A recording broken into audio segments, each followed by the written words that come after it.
I'm really happy to be with you all tonight. My name is Tara. I'm 28 years old. I'm from New Orleans, and I'm a Catholic Christian singer, songwriter, speaker. Does anybody here like Philip Phillips? Nobody? Some people? Yeah, he's awesome.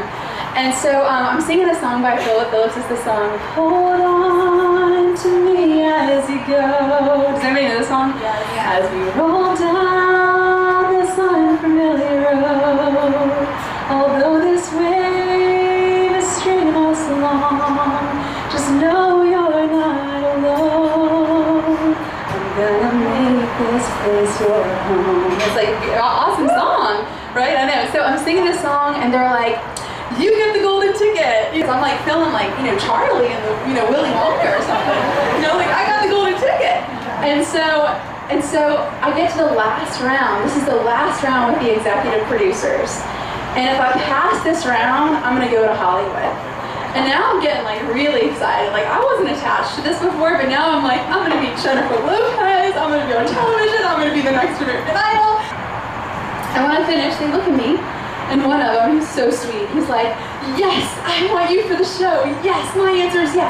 We need 2 yeses out of 3, right? 2 out of 3 yeses.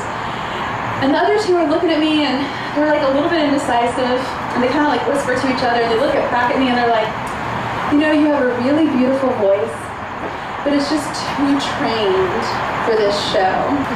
And I walked out, and I felt so much peace and so much joy in my heart, because I know that my identity is not an American Idol, because I know that I have a Father in heaven.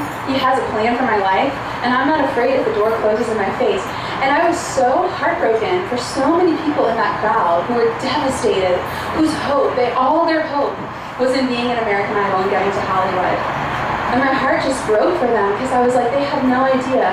They have no idea that they have a God in heaven who's their Father, who loves them, who has a plan for their lives, who's guiding their every step, and who will work all things for their good, and that it's not about being on American Idol. It doesn't matter what an executive producer thinks of you.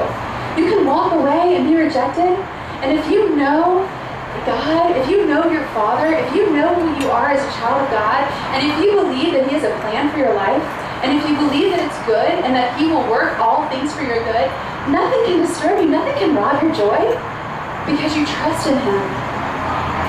And that is our deepest, deepest joy, is when we know that we know that we know God is real. I have a Father in heaven. He has called me by name. He has a plan for my life. And He is good.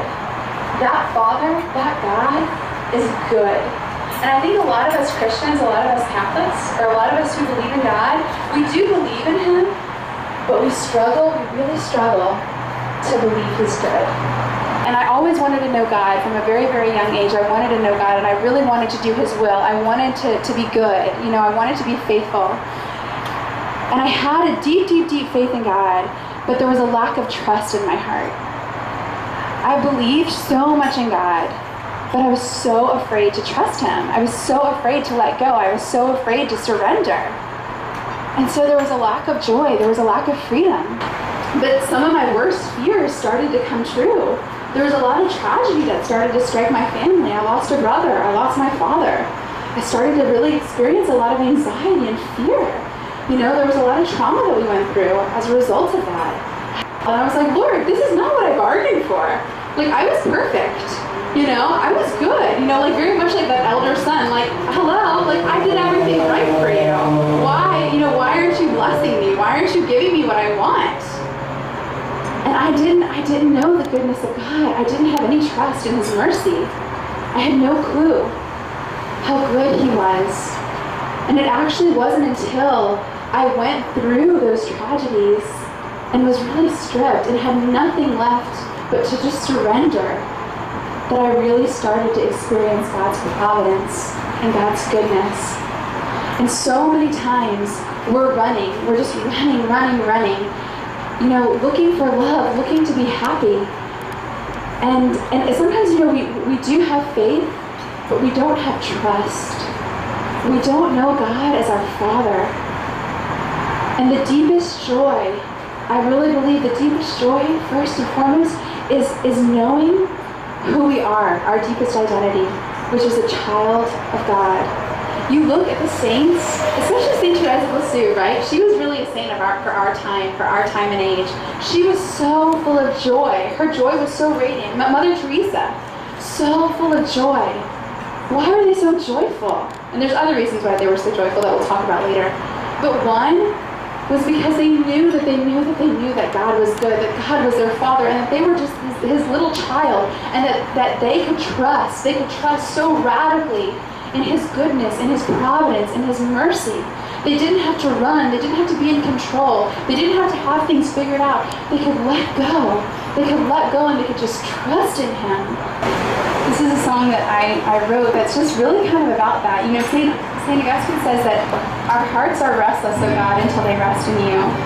And there was a point in my life where I just really realized that I was really, despite my faith, I was really doing a lot of running. I was really running from surrendering to God, from really just trusting in him, from letting go and just letting him be my Father. I was just running, trying to be perfect, trying to earn his love. And that's just really what the song is about. It's called Running.